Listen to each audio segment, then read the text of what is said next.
Yeah, Okay. I guess All we'll have to right. put up with the background noise. Okay.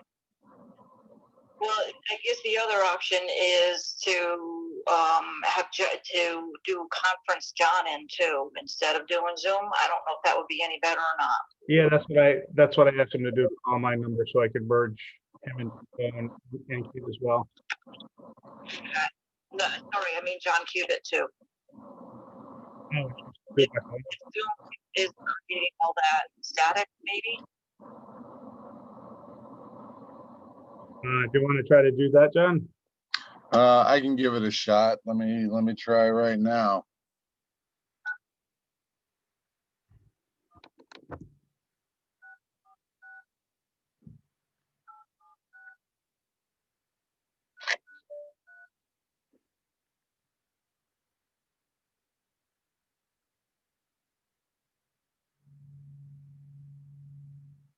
Oh, Welcome to Zoom.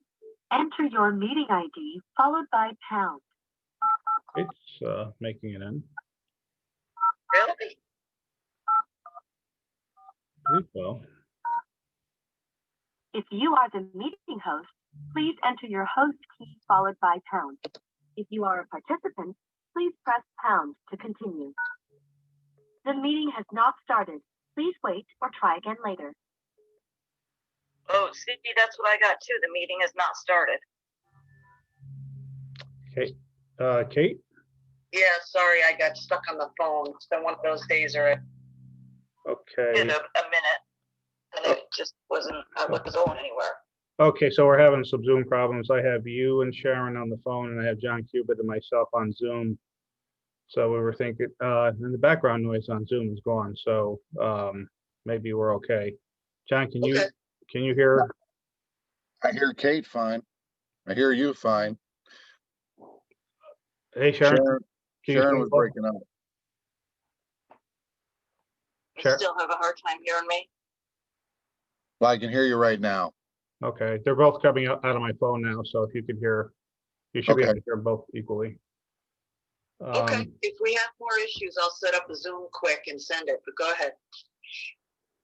Okay, so let's kick this off. I'm not sure what happened to John Carmelo, but all right, so let's officially call this meeting to order. I show 8:50 a.m. Good morning, everyone, and thank you for attending. Okay, so let's do a roll call. I have, I believe, John Cubitt. There.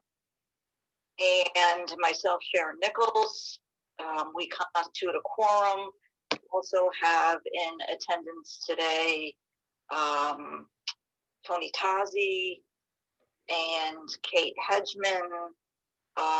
We are at the moment missing John Carmelo. Perhaps he'll be able to log in at some point. Okay, so the next agenda item is approval of prior meetings minutes, but despite Tony's request for them, it appears that we didn't receive them yet, so we don't have anything that we can approve. So I guess we'll move on to the next agenda item. Okay, so year-to-date financial statements. So I am starting to feel like a broken record in terms of this, some of the information I'm going to give you guys. So at the end of September, cash was a little over 100,000. I mean, cash is starting to get low again. I know we did have a Tony. We determined that this did not include the closings from a couple of properties, right? So cash was actually higher. So cash was like 175 something as of a couple days ago. That sounds about right, and we should have about 97.5 in addition to that balance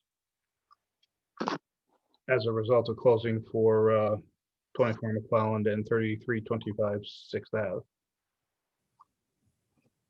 Okay. So so cash is a little bit better than it seemed at the end of September. Our total assets are down from last year, and part of that is sales, and part of that is that some of our assets got reassessed, I guess. Tony worked with the accounting firm, and you guys kind of brought some of these figures down to more realistic levels. So our assets look like they're significantly lower, and they are. They're what is there in terms of properties is more realistically stated this year. Okay, and if you look at the liabilities, we actually have received not quite, but close to $100,000 from Tanya EC funding that we have not yet spent yet. We do have some money out on our line of credit, about $90,000, close to $90,000 out of our line of credit. And we're showing that PPP loan of $17,000, and hopefully the PPP loan is just going to get that'll just get sorry, my mind just went blank. It will go away. It will Be forgiven. Yep. Thank you. That's the word I'm looking for. It should be forgiven, so we shouldn't have to repay that. Okay. So that's kind of assets and liabilities. I don't know if anybody has questions about what's in there. In terms of income, this is where I feel like I'm a broken record. If you look at last year compared to this year, year date figures, if you go to look at total income, you'll see a difference of almost $500,000. Not quite, but almost. Sorry, hang on. So the difference is going to be that donated property. It's a big difference here, and that carries all the way to our bottom line. Because if you look at their net income from one year to the other, the difference is just about exactly $500,000, which is directly a reflection of the donated property received last year that we haven't received this year. So, like I said, we've had this discussion before. I don't think there's any shock there as to what's going on.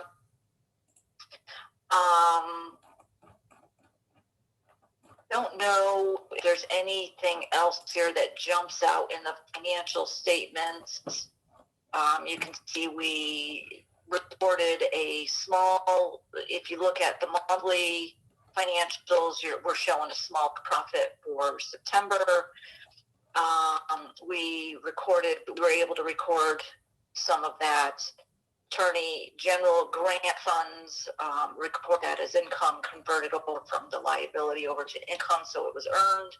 And we have our regular offsetting expenses basically against that, bringing us to a small profit, $3,600 for the month of September.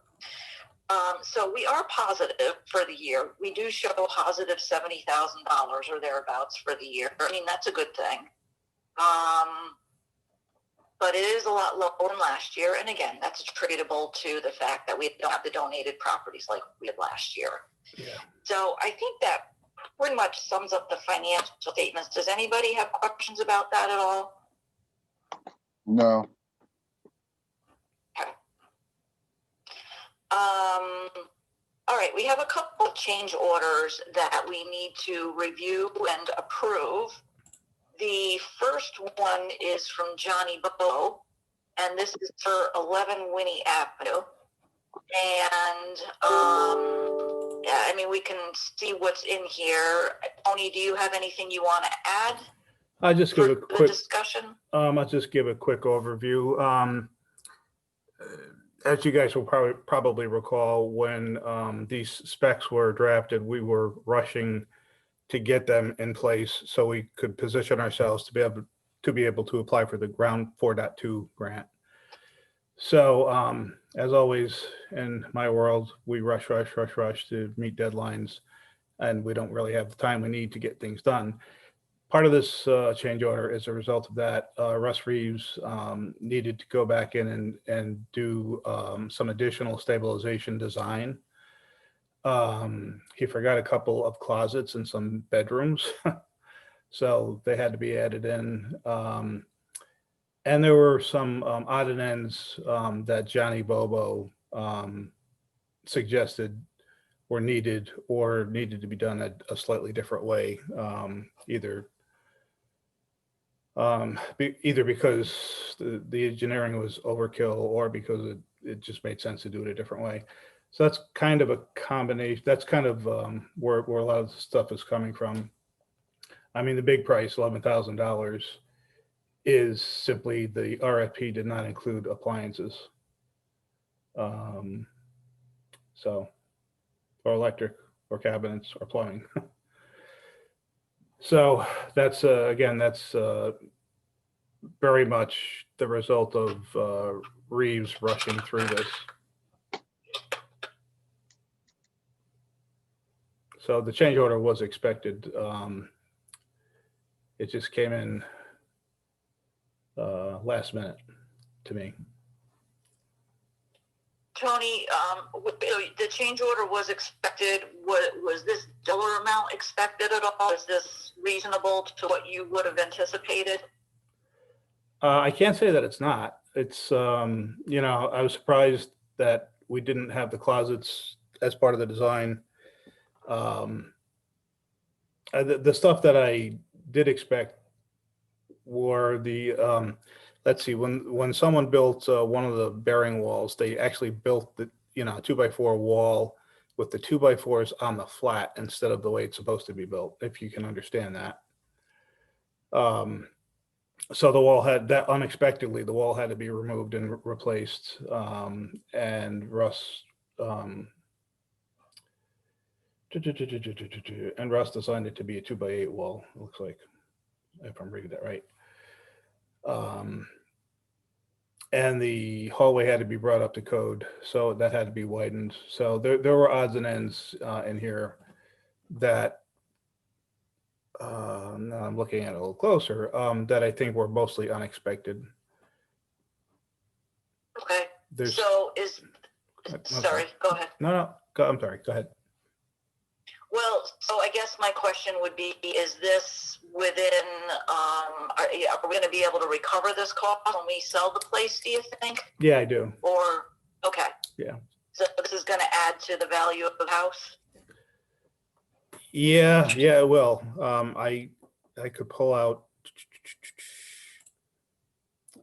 if you'd like, I could pull out, you know, what the difference is between what we're putting in, what EC's putting in, and what we expect to get when we sell it.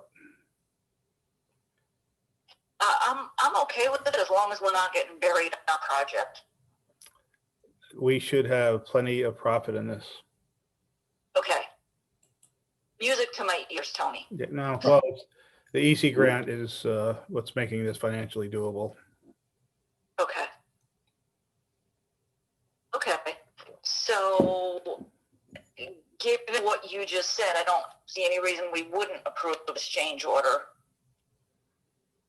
So can I put it out there for approval? I guess I'll make a motion to approve then, unless anybody has questions or further discussion. I just want to make sure we've already, natural gas service and everything's already been in this place. This isn't something new where we could just do electric. Let's see, the gas service is, I do believe, turned on. I know the electric's on because I'm getting the electric bill.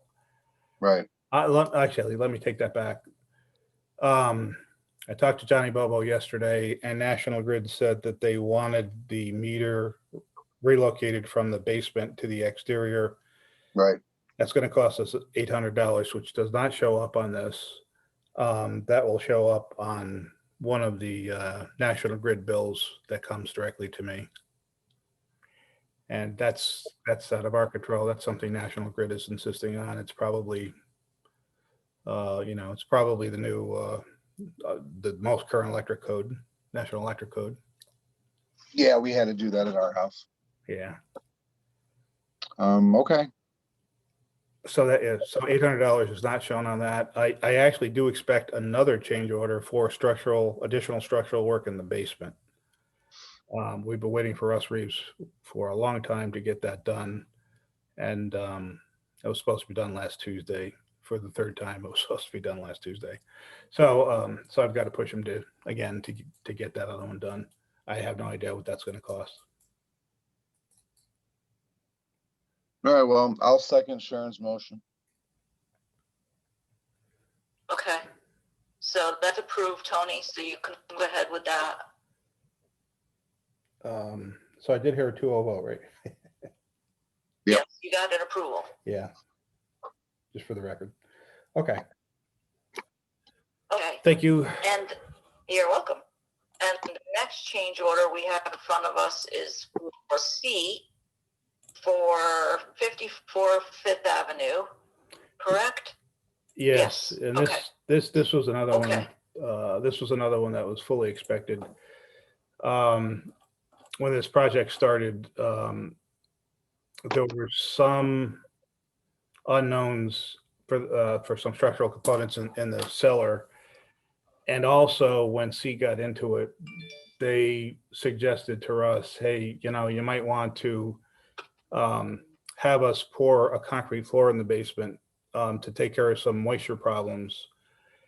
And so there were odds and ends that between George Brower with seat and Russ Reeves looking at it with more time, that more work was added. So this one was fully expected. It just took a while to get here. And the change order cost is $16,000. So that raises the contract total to 93.7. There still should be plenty of profit in this property when it's sold. The great thing financially for this project is all the labor, or the vast majority of the labor, is youth build. So rehabbing this building for 93.7 is, if you compare it to 11 Winnie, it's a lot cheaper. Okay. So that's the good news.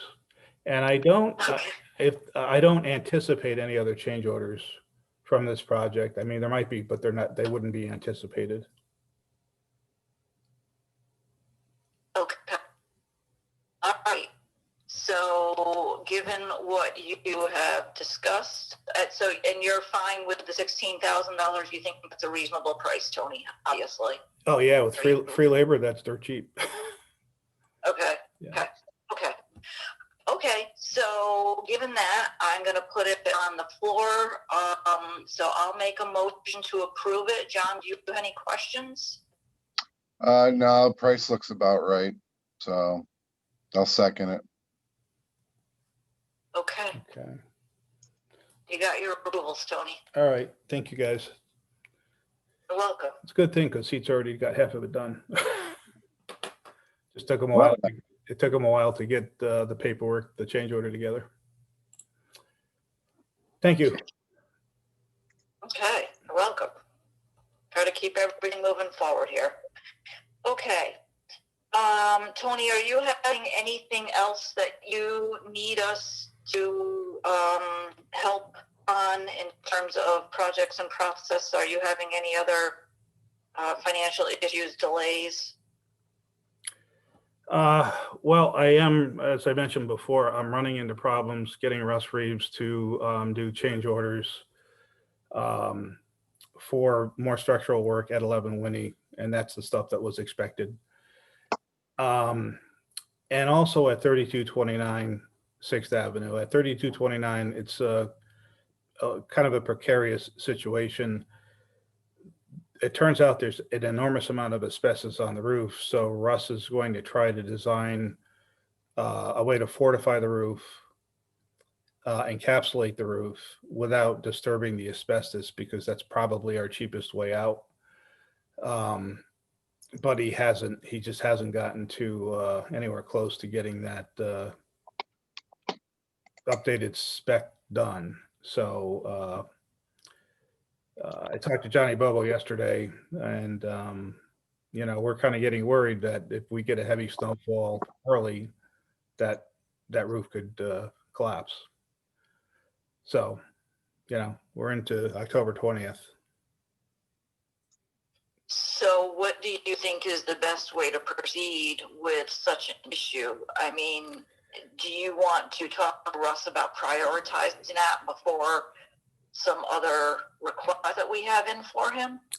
Yeah, Or do we actually need to speak to a different contractor to help us out and move things along? I've started to think about going to a different engineer because I've been talking to Russ, on and on and on for each of the 3 properties he's been involved with, and it's just, I think, I know this with Russ. He's the kind of the emergency engineer in Albany. So if something goes poof in Albany, he literally has to drop everything he's doing to go take care of a fire or a collapsed building, and then that impacts all of the rest of his work. So I think I'm going to have to contact him and say, Russ, you need to get this done by a certain date, or sub it out to another engineer, or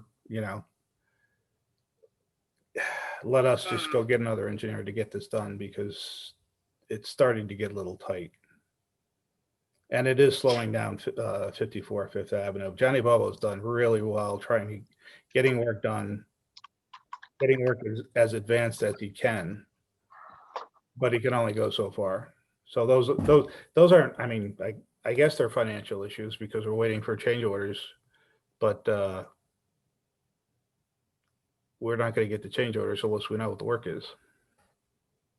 Well, yeah, and it's going to become a bigger financial issue if that roof collapses. Yeah. Yep. Okay. Well, I defer to you on what needs to happen there. Doesn't sound like there's anything that you need from us necessarily to make that decision. It sounds like you're already maybe in process with making that decision. Yeah, it's I guess it's not a financial issue yet. It's a financial issue that will develop once the work plan is amended. Yeah. Okay. Okay. Do you have any other issues that you need help from us? Probably. No, I think I'm good. As far as financial stuff, no, it is what it is. Okay. Okay. All right. And I think we've got a couple closings, hopefully scheduled coming up that we talked about yesterday when we were working on the budget. Yeah. So one of the positive things financially is we had $40,000 allocated to try to pretty up 899 River Street to make it more attractive to someone to purchase and be an owner occupant. Someone was approved to purchase it and flip it to an owner occupant. The board approved that at their last meeting. They're paying $10,000 to purchase it, so that instead of spending instead of spending $40,000 on that property, we're gaining $10,000. So that's a $50,000 credit, across the board in our budget. So that's good news. And I just submitted my Q3 report to Tanya at Enterprise, and I have proposed reallocating those funds to other projects. So, for instance, those change orders that we just mentioned will be covered by that $50,000 credit. And I'm waiting to hear back from Tanya. She's getting a little concerned because she feels there's not enough. There's so much EC money in the projects and not enough of our money that she had a concern. So that said, I got an email from her yesterday and she didn't raise anything. So that's good. Hopefully it'll stay that way. Okay, so you're thinking that she may very well approve your request to move those funds? Right now, it looks like that's happening. Now she could always come back and, say, okay, now that I've gone through these items, I've looked at the overall budget and I'm not comfortable with this, that, or the other thing, because that happens. But for right now, she hasn't said that. So Okay, I'm going to keep my fingers Okay. crossed. yeah. Okay. And the other sale that we're hoping is going to go through at some point this quarter, and maybe not for this exact dollar amount, but we're hoping to see 103 Ferry sell, because we've kind of got that in our fourth quarter numbers that we're anticipating in terms of cash flow. Yeah. Yeah, it would be really helpful if that sold, if that sold and closed this quarter. It's going to be tight. We've got one application that A&D will look at on November 3rd. It's an investor only. It's for a lower figure than two others we had. So I'm not really confident that A&D is going to approve it as is. But I had to put a figure in for 103 Ferry as to what it will sell for and when it will sell. And, I took my best hope in that it closes by the end of this year. So that's part of the annual budget. Okay.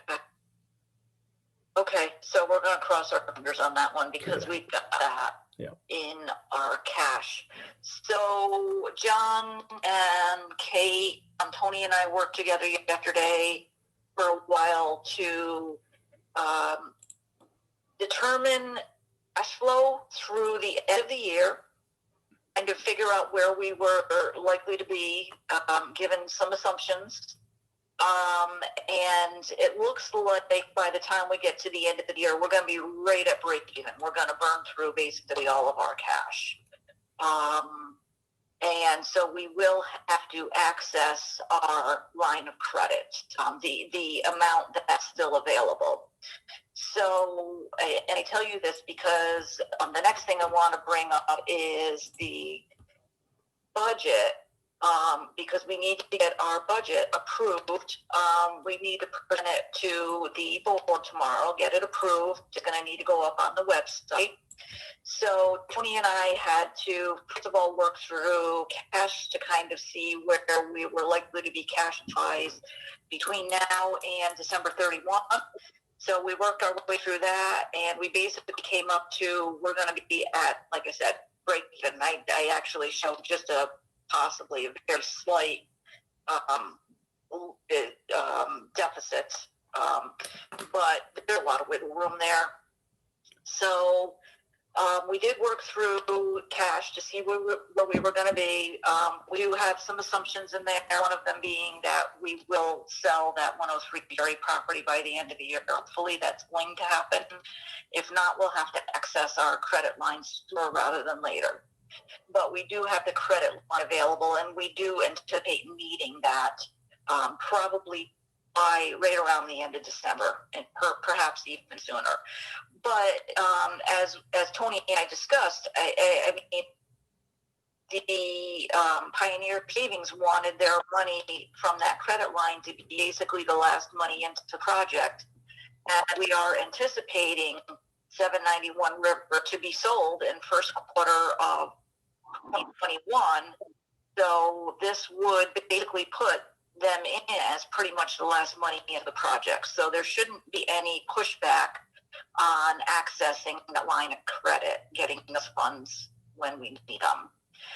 So I wanted to discuss that, preface that, and then I don't know if you got a chance to look at our proposed budget or not, but if you can turn your attention towards our proposed budget, you'll see that we've got the 4 quarters of 2021 in here.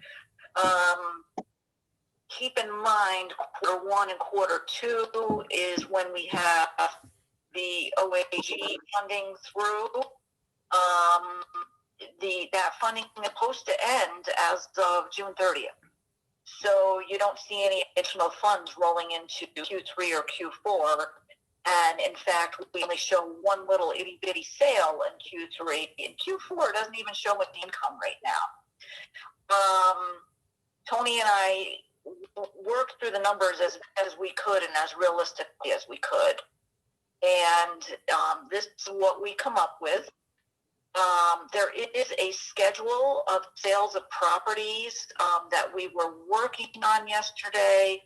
It's not attached to what you guys see here, but when you're looking at properties for sale in the amount of $1164,450, there is detail behind that. Tony's got them scheduled out for which property for which quarter, which looked pretty reasonable to me.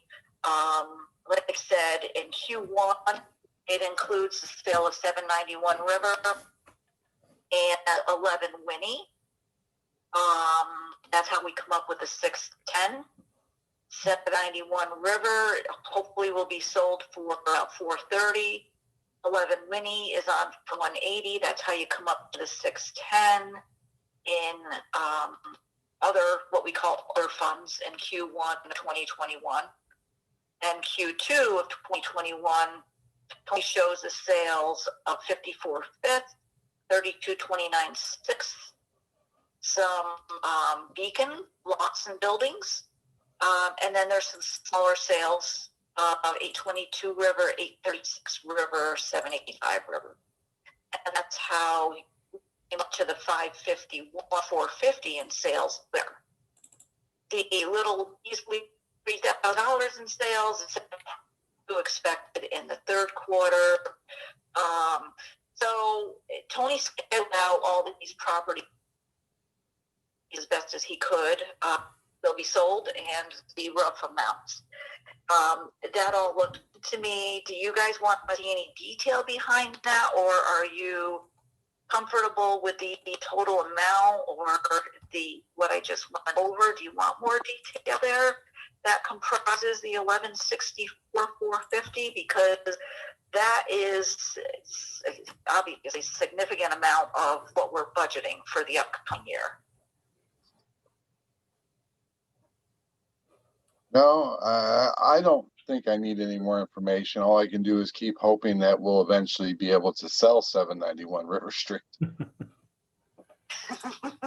Yeah, I've got after this meeting, I'm going to go take a look at it. The architect told me he would be done by the end of this month. They were moving very quickly in September and the beginning of this month, and August too. So I'm curious to see what the progress is. Yeah, I haven't noticed it. Anything going on since the storefront? No, because this weekend they still hadn't finished the faux brick up the side of the building or the front of the building. So Yeah, that was up halfway to a window and just sitting there. yeah. The vast majority of the work that's been done has been done on the interior, and that's where they were going like gangbusters.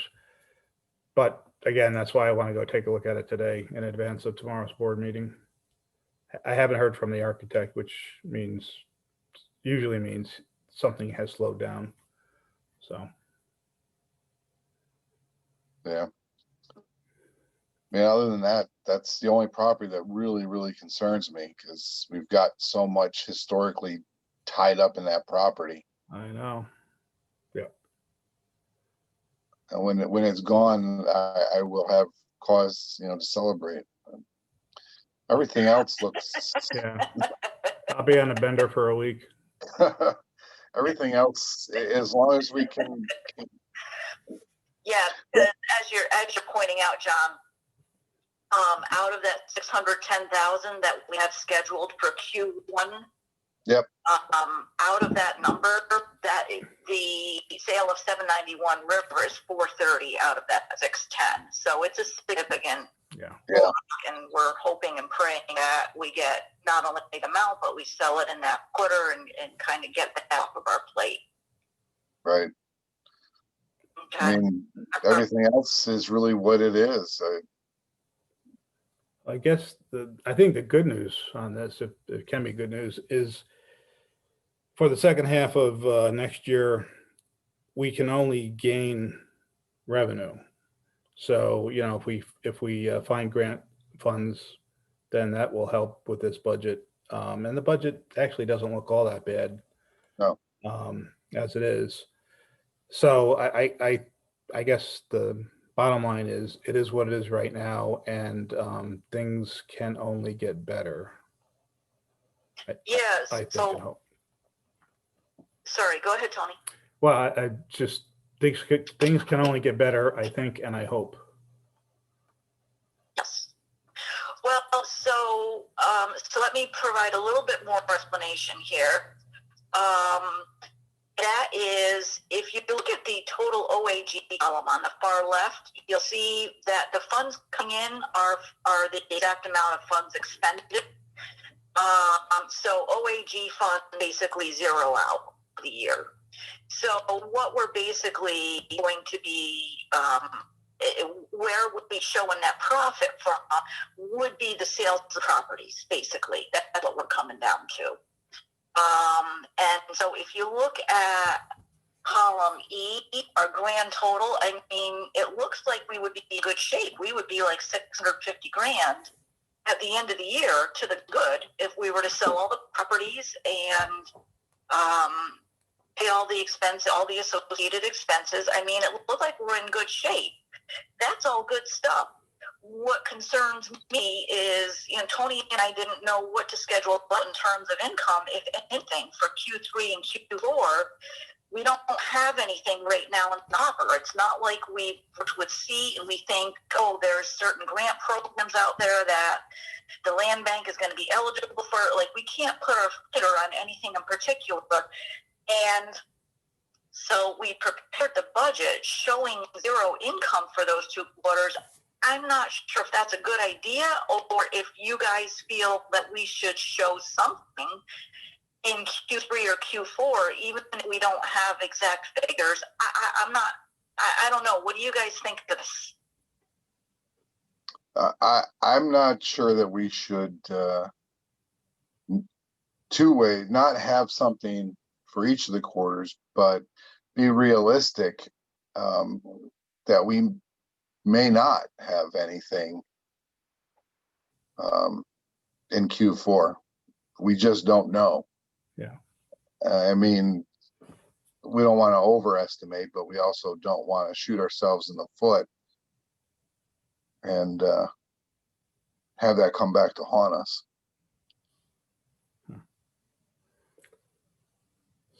So what would be the best guess for? I mean, if you're doing 3,000 for Q3, you could probably do 3,000 in Q4. Just to show something that, you know. Just to show something's coming in.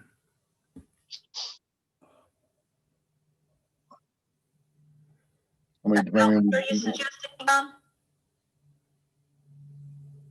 What was that? I'm sorry, how much are you suggesting for Q3 and Q4 to show?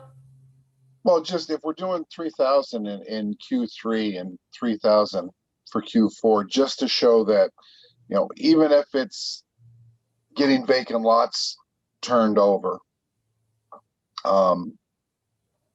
something we should probably really show that we plan on doing something, selling something, and trying to make some money than leaving it blank. Yeah, I don't disagree with that. And if we at least put a minimal number in there, it shows we're doing something. I wish we had a bigger number we could put in there, but I'm not opposed to putting some kind of small number in there, like you say, like $3,000 or, yeah. What do you think, Tony? Well, there are 3 lots that I don't show any sales for. 3246th Avenue, which is, you know, that one of those 4 lots that the city demoed. 11 President Street, and the southeast corner of Swifton, 6th Ave.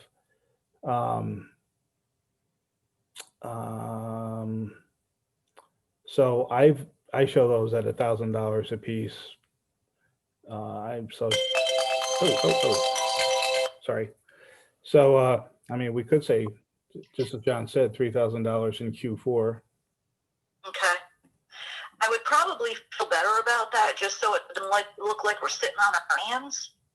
In Q3 and Q4 may not be a lot of money, but at least it shows something. So I like that idea. And then Tony, we didn't talk too much about this, but I think I know the answer. I mean, the last time we talked about acquisitions, you were not really too excited about what the city of Troy had on the list and didn't feel like you were going to be doing a lot of acquisitions other than what we're doing through Beacon.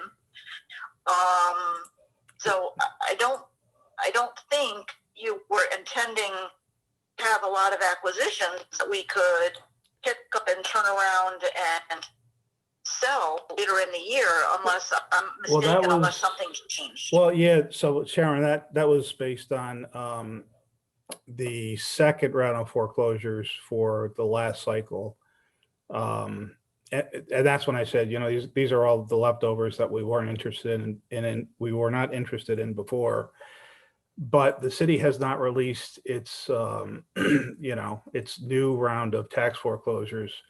So I'm not sure what will be on it. I did have a meeting with Steve Strikeman about a month and a half ago. And I did ask him, hey, Steve, you know, can we still strike this deal where the city will give us some properties of value to offset some properties that we're going to lose money on? And he was still agreeable to that. One of the reasons I asked was, you know, finances for all municipalities are going to be tighter than tight because of COVID. So I was not expecting him to say that, but he did say that. So that's, you know, at least from his perspective, that gave me some reassurance. So, you know, there are possibilities there. There's just not information that I have at hand that I can start looking at to say, okay, here's a picture that I can start to paint. I mean, I suppose we could make some assumptions. Well, I guess that's what I'm wondering. Is there any kind of reasonable assumptions we can make? What I'm concerned about, Tony, it to look like we're sitting on our thumbs for third and fourth quarter of 2021. I want to look like we're operating here and doing something. So Yeah. are there some kind of assumptions we're able to put in here at all? There could be, if we wanted to make the same assumption that we basically do this year what we did last year, that would probably be a fair assumption. So what I could do is, you know, take a look at the properties the city gave us and what those values are, and plug those into, in as revenue for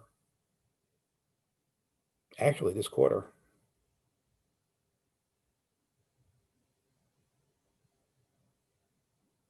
The list is going to be released this month. But would we be doing anything with those properties right now? That would probably all roll in 2021 somewhere, wouldn't it? Well, let's say we picked up 5 properties. Let's say the city released its list this month, which is what they're supposed to do. And let's say we do the same thing that we did last time and we pick up, I don't know, 5 or 6 properties. Those would all become ours by the end of this year. So for instance, if we picked up another 103 Ferry and another 24 McClelland, you know, those values, just based on what they sold for or should sell for, 80,000 for McClelland, call it 70,000 for 103.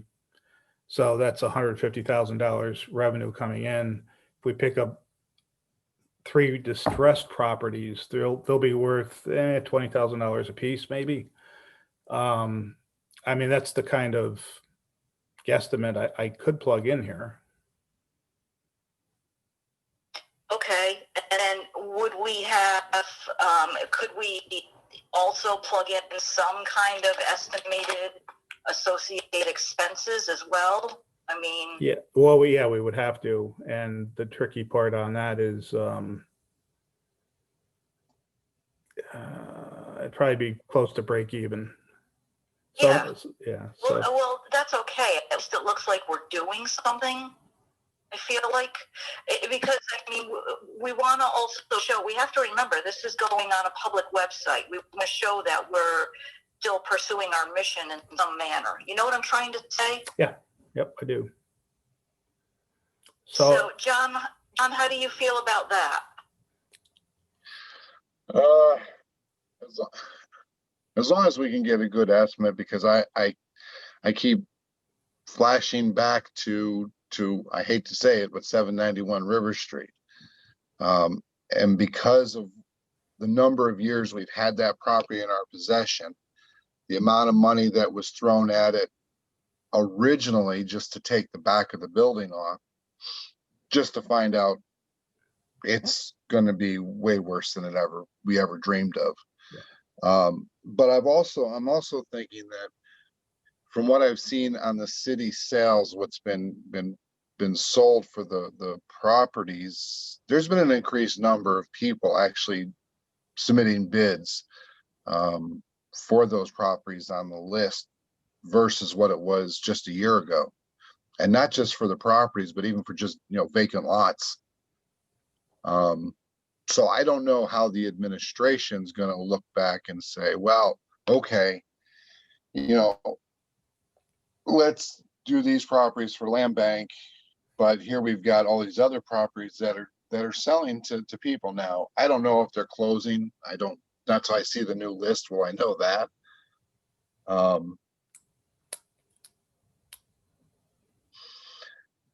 don't want to fill up my backpack before I can get ready to take the hike.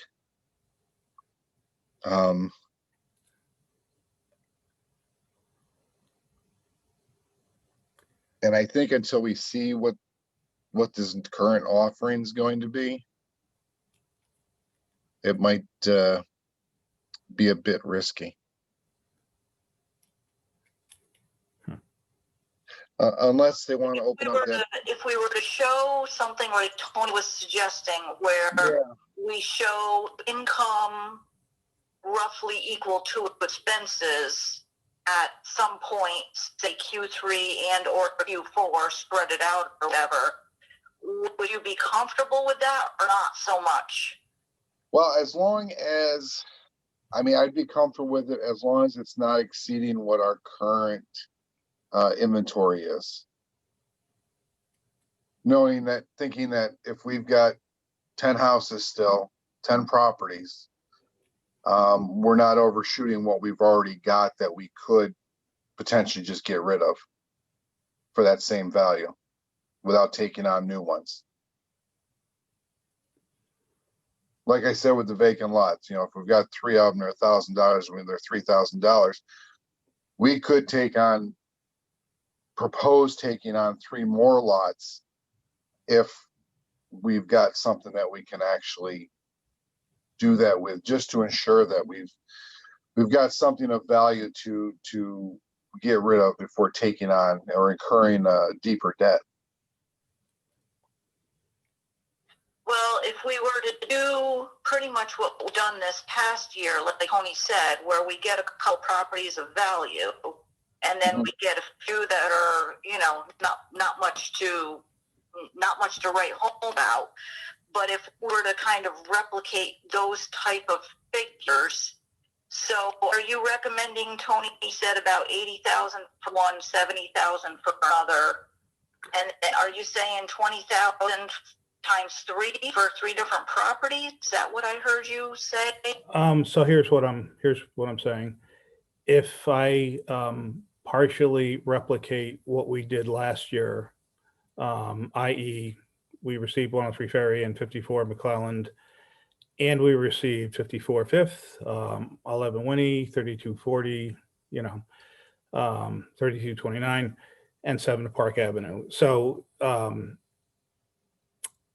if we took off the properties that we mostly lose money on if it weren't for EC funds, and kept properties that we could rehab and still, not lose money on, then that may be the way to do it. So what that means, I think, more or less bottom line is, if I replicated what's happened at 54 Fifth Avenue, 11 Winnie Avenue, and what should have happened at 3240 Sixth Avenue, and anticipated getting two properties from the city that are worth $150,000, then I think we can show we're doing projects, and we're not losing money. And if we found a co-development partner for one or more of those properties, and or we found grant funding for one or more of those properties, then that would be so much the better. I wouldn't anticipate those last two pieces, but I think I could probably do some ballpark math and see how,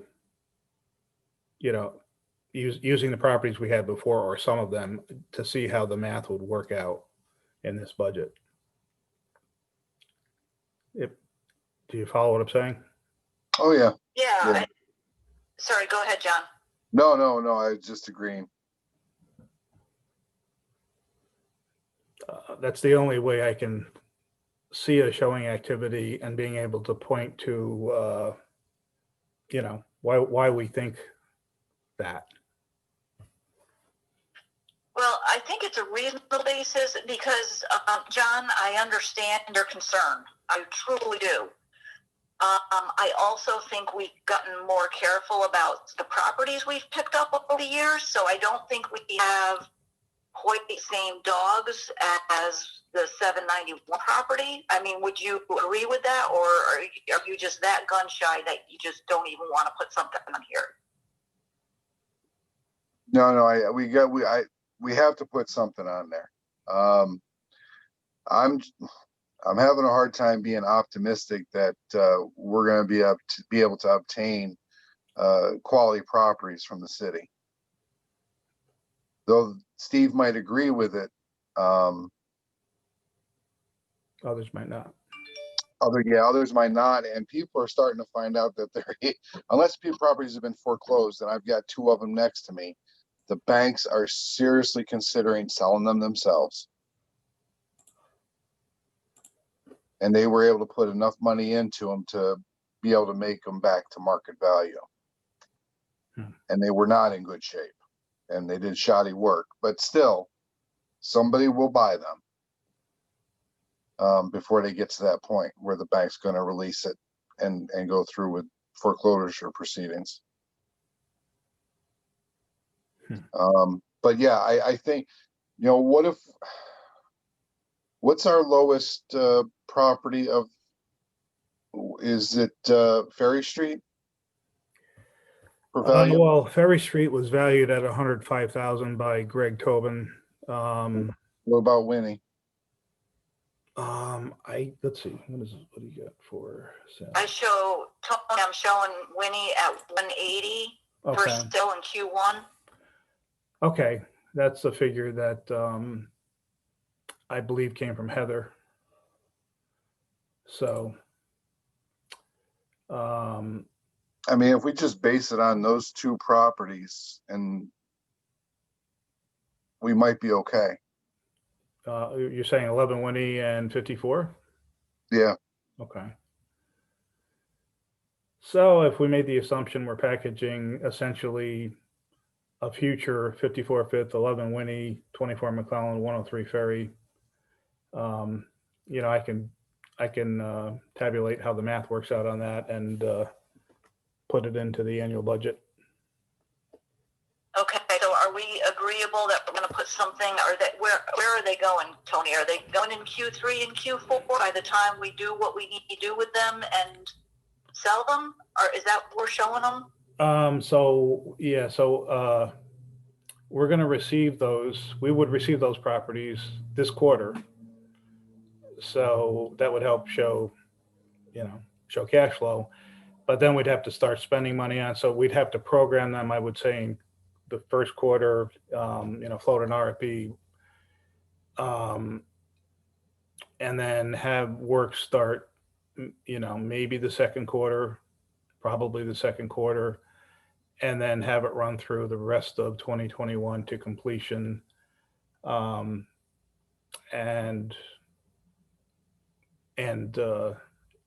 disposition, sale of those properties. For the properties of value, I think we should probably not do it. Oh, Sorry. for the properties, for any properties of value we get from the city, assuming we get them, then I would want to show those as sales sooner than later, because we'll need it for cash flow. Otherwise, we'll have to go out and try to get a loan from a bank. Does that make sense? Yeah. Okay. Yeah, I think it does. Okay. So Tony, you feel comfortable with the direction of Yeah. where we need to go? Okay. Yeah, Okay. I can do that.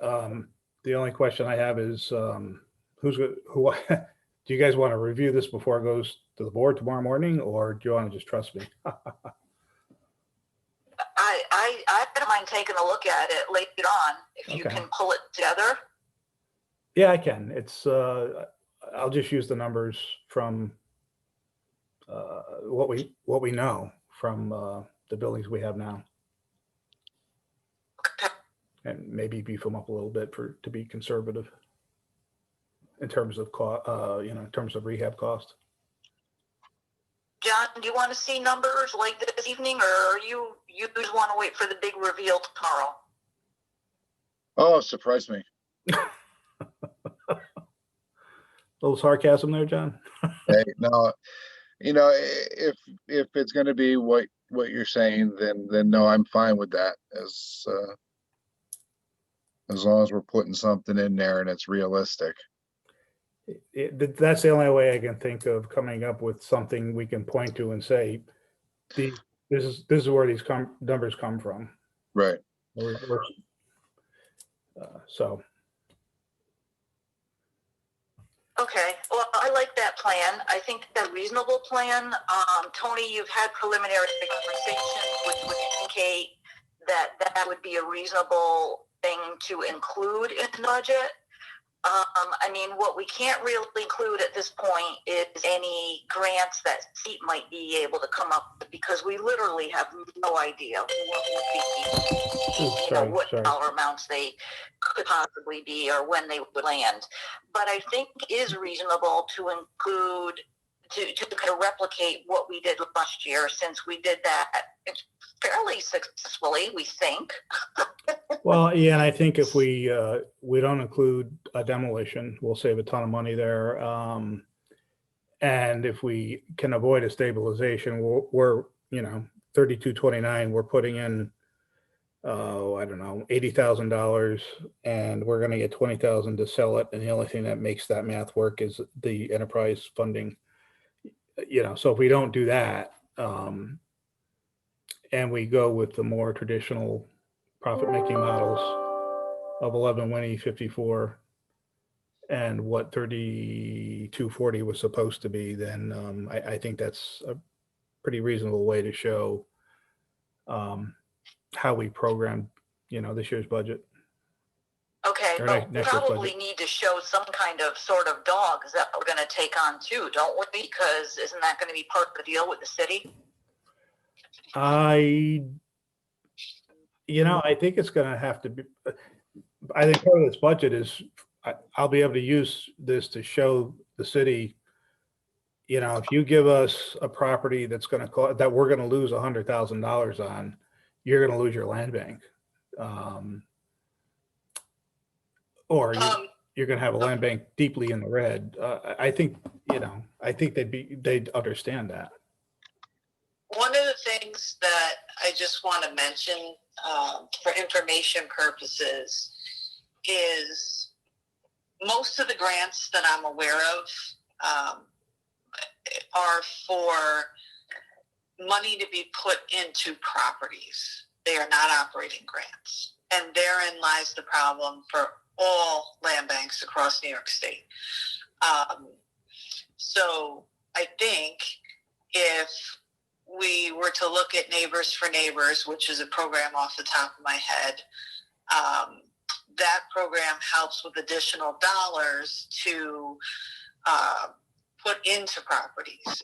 So that definitely might be something we want to look at, and we've been saying it for a while. But the other thing I just want to remind you of too, and while I think, you know, it's important that we continue to acquire and sell property, I know our funding with Enterprise, and Tony, correct me if I'm wrong, maybe I'm under the wrong assumption, doesn't really contemplate anything but the Beacon project and finishing up 54 Fifth and a few other things. 791 River has to get finished. So, you know, I just, in terms of the budget, I don't think we, and I could be wrong, I'm not seeing it on paper, have budgeted any money for anything other than the projects we've already been talking about. So, you know, I think everybody's in a precarious position for this coming year, not just you, but it's more painful for a smaller organization like yours. But, you know, I just want you to keep all that in mind. Don't rely on pie in the sky grants, because even if there were any, it goes into property. It's not operating.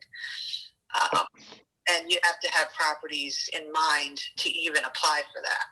So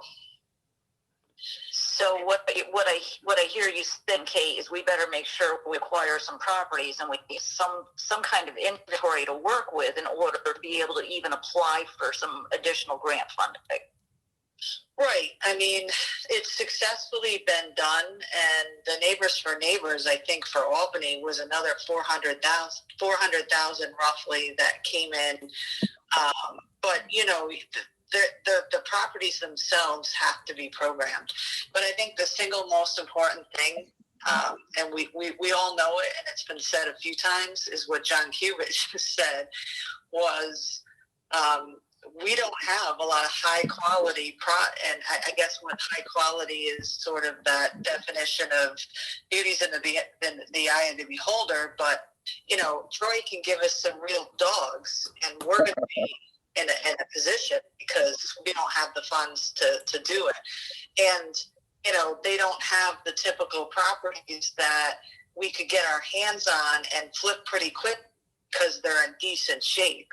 I mean, if we're going to look to acquire properties, we probably need those that need a little bit of work, or that we can flip quickly because a rehabber is going to say, ooh, you know, and, you know, I don't know whether Greg wants to chime in or what there, but if you're going to acquire property, I think the focus should be a quick flip for cash.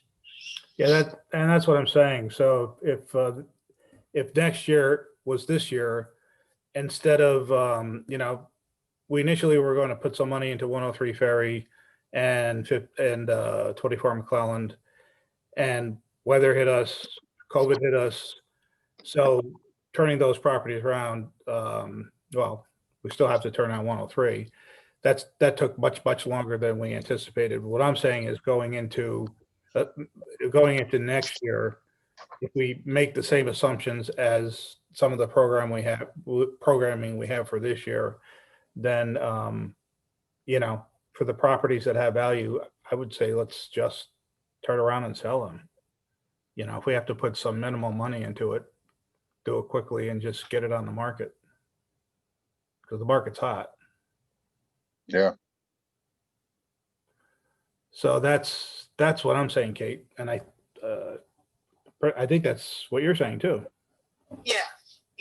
I mean, I don't, of course I don't want to be like Debbie Downer either, but you know, I think if you focus on just that, as far as property acquisition, that's a better bet than putting a lot of time into, well, what properties could we apply for Neighbors for Neighbors, you know, we're in a very different situation now than we were 6 months ago, including, and that's the same for other land banks, because, you know, revenue is down and we're not able to sell properties as quickly either. So, but, you know, I think as far as your budget's concerned, I don't think you can make a wrong decision about what to put in there or not to put in there. It is what it is. So, yeah, best guess. Okay. Well, I think we need to show, my feeling is we need to show we're doing some kind of programming for Q3 and Q4, because I think if we leave it essentially blank, it looks like we're sitting on our thumbs. I mean, do you think there would be concern about that, Kate, when that hits the AVO website and it's public knowledge? I mean, what is your feeling about that? The revenue piece, you mean? Not showing it? Yeah, not showing. I mean, because we have no revenue, essentially no revenue in Q3 and nothing in Q4, and then operations, you see no expenses in Q3 or Q4. So it looks, I think it kind of comes across looking like we're sitting on our thumb, we're not doing anything. I can see that point of view, definitely. And, you know, we've always been in the chicken or the egg kind of position since the get-go of our land bank. But I guess it all comes back to this. Tony's got his hands full finishing the projects we already have in motion, right? And jumping through Enterprise's hoops and operations, and you know. So I just wonder, and Tony's the better judge of it, or you know, if there's a community liaison position, we can get that going. I don't know, but I don't know how he starts to plan for new projects when he's got to manage everything, the old projects that he's got. So any discussion on programming, you're not wrong, Sharon, but I just don't know that's more of a strategic plan discussion, because how are we going to accomplish that is really the question. It's not necessarily a finance one, I guess. Yeah, I hear what you're saying. That's the issue. Is I'm sure Tony could sit down for a week if he had not much other stuff to do and say, okay, let's look at this list and let's, you know, I'm sure he could. And he probably should, but is that realistic, I guess, is my question. Well, last round, last year, we put more time and effort by far than we ever had before in terms of, you know, doing pro formas for each of the projects. You know, they still turned out to have wildcards as we went forward, but at least going in, we had a better sense of what we were getting ourselves into. And we had to rush through that because of Enterprise. My thinking is this time around, if nothing pops up that causes us to have to rush, then we can probably work with SEAT to do an even better job to establish rational budgets for whatever projects we're going to move forward with.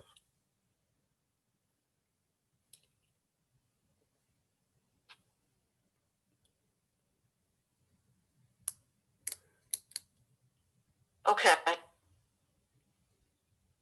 So, Tony, I guess it does come back to what you think you can reasonably manage in terms of, you know, can we budget some buildings in here for Q3 and Q4? Is that reasonable to think that you're going to be able to manage how that's going to happen in terms of timing? Well, I'm doing it now because it has to be done. I do have SEAT to fall back on, and consultants such as Russ Reeves or whoever else will do it. I actually think the burden will be less because I won't have to be doing a quarterly report for these projects to the enterprise community and won't have to rush to get things done without really having enough time to do it well. You know what I mean? Yeah, I do. So I guess what I'm saying is I can't see it being any worse than it is now.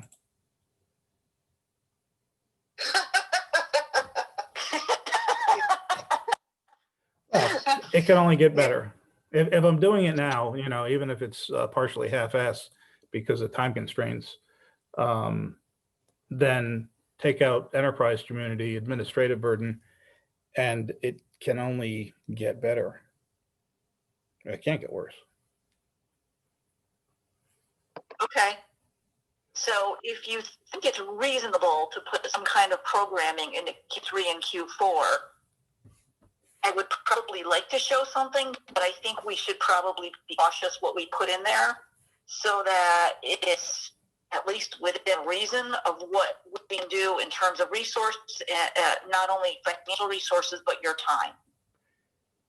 Yeah, and I think A&D committee, Tony, you can lean on a little bit in that, you know, if there's a list of properties to look at or some thoughts, I think they should help drive the current acquisition, the future acquisitions as well. Oh, absolutely, yeah. You know, so especially with Brian Barker's expertise as well, you know? Yeah.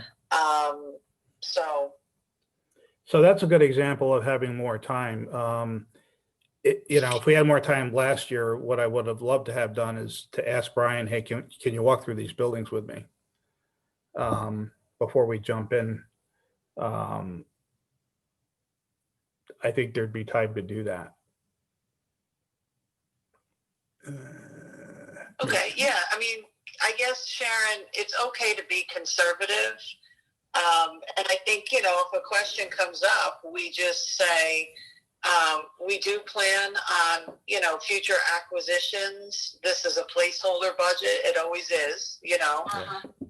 Hopefully for John Cubitt's sake, we will have gotten rid of 791 River. Not just John's sake. You know, that's going to help. So my only hope is that Pioneer doesn't give us trouble on advancing what you need, but we'll have to work on that. So Yeah, I think we'll be okay on that.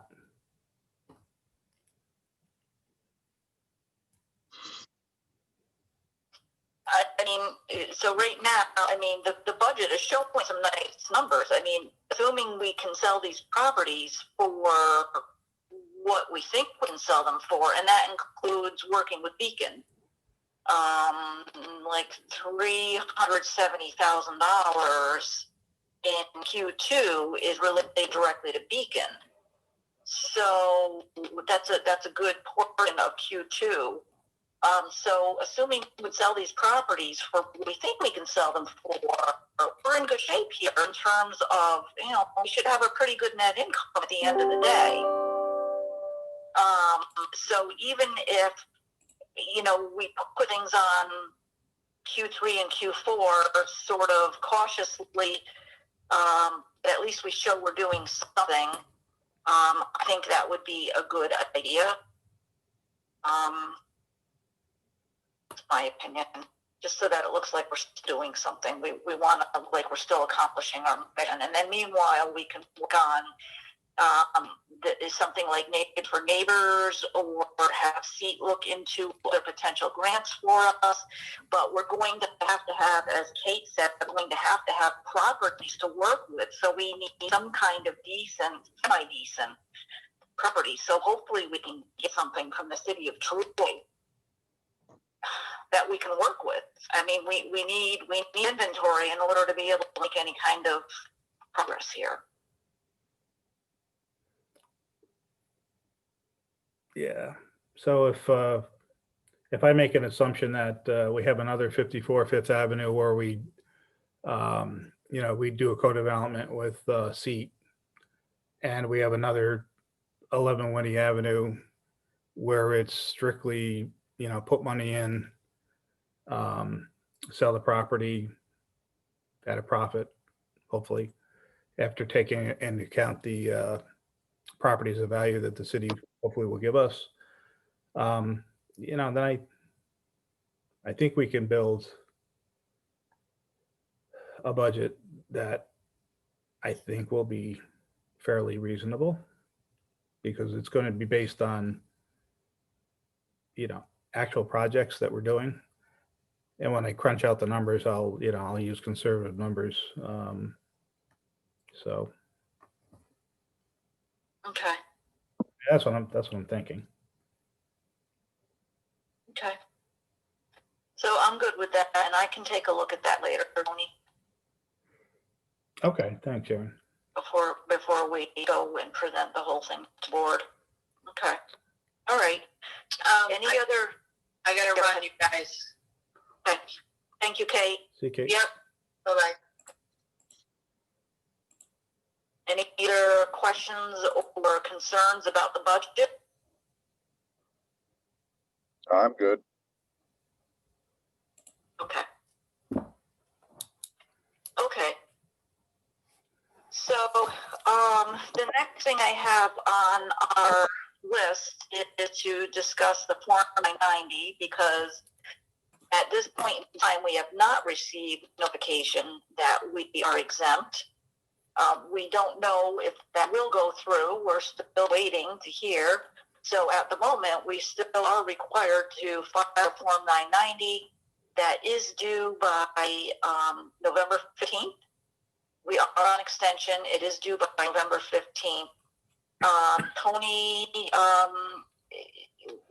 we need to get and that needs to be approved by the board before we can finalize that and send that out. So Tony is working on that. He is aware of our time constraints. Do you have anything else to add there, Tony? Well, no, we would either, I mean, if by some miracle it comes in to be today, the board could act tomorrow, without having any lead time to see it.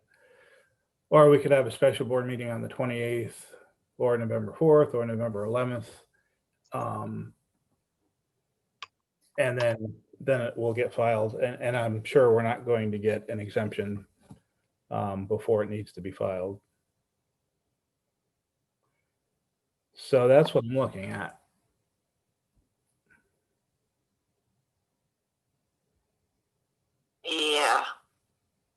Yeah, because that's got to be filed by, well, the 15th falls on a Sunday, so it's got to be filed by Monday the 16th. That's our latest date that we've got. So Yeah, I'm just looking at, typical Wednesdays where the board could meet. Yep. The November meeting is November 18th, so that's not going to work. So I guess the first thing I need to do is contact Bowers to ask when they expect to have that done. They were delayed a few weeks because Bonadeo didn't get them the trial balance until yesterday. So I don't think it's going to take them a whole lot of time to do the 990, but I don't think it'll be ready by tomorrow. I'd love to be wrong. okay. So if you can check on the status of that so we can give a report on that tomorrow so everybody knows what's what. Yeah, that's true. Yep. Okay. And then I always have it on here to discuss the status of potential grants and alternative funding sources.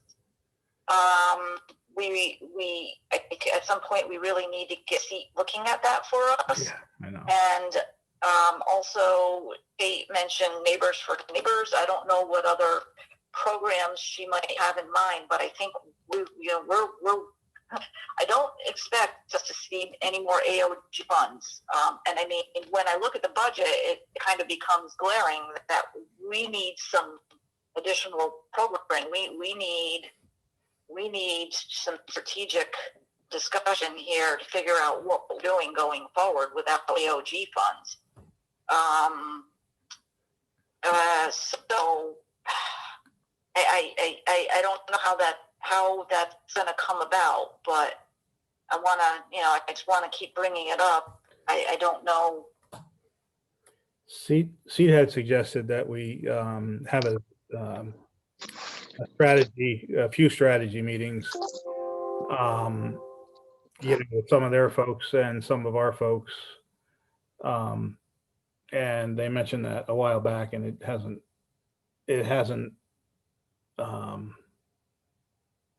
gone anywhere on either end. It would be nice if I had a committee to work with to do the strategy sessions with seat. I mean, and maybe I'm kind of talking out loud to myself.